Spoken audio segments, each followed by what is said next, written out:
Well, Senator Mark Kirk is a former Navy intelligence officer. He says it is time for the White House to take a tougher stance with Russia. We want to talk with him about that and much more. Senator, thank you for joining us today.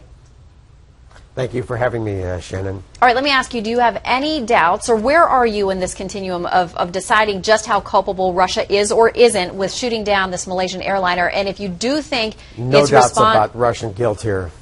So where do we go next? No doubts about Russia. We should now start the process of liquidating Russian assets inside the United States to pay the American victims or victim who lost their lives in this tragedy.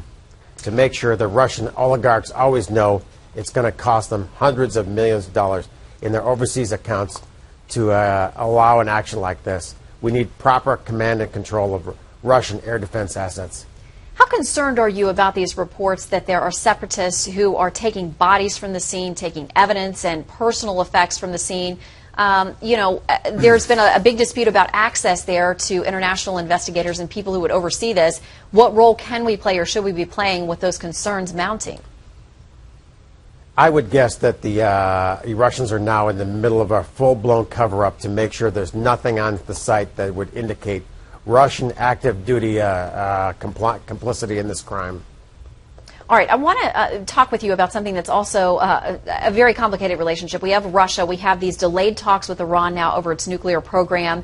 The fact that we need Russia's cooperation or help with regard to those talks, and obviously a lot of tension between us and them at this point. First of all, your reaction, were you surprised at all that there was an extension to these talks now into November?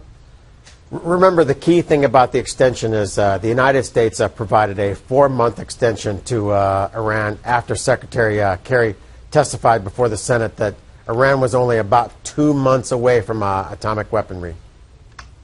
And you had been working on a bipartisan measure with Senator Menendez across the aisle.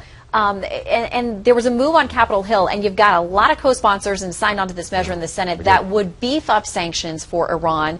The White House threatened to veto it at the time. Do you think you'll be able to move forward with it now? Will Harry Reid, the Senate Majority Leader, bring that to a vote? With the extension of time, we ought to bring back the Menendez-Kirk sanctions that were the entire reason for the Iranians to be at the table. Even the president agrees that the congressional sanctions were the key motivation for the Iranians. How worried are you about what they're going to do with the extra time they have?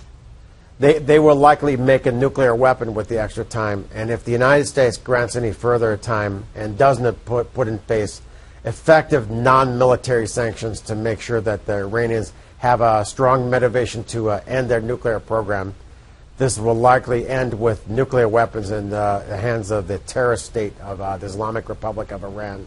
If that is true, then why isn't the administration, why aren't the others in the P5+1 talks more adamant about shutting things down right now? Why give them 4 more months if they also believe, as you do, it's going to lead to a nuclear weapon in the hands of Iranian leaders?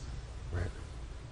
The administration right now is way too weak. One thing that hasn't been shown is the administration recently released $2.8 billion back to the Iranians. I would say the Iranian participation in these talks have been renting the Iranian side by releasing billions of dollars back.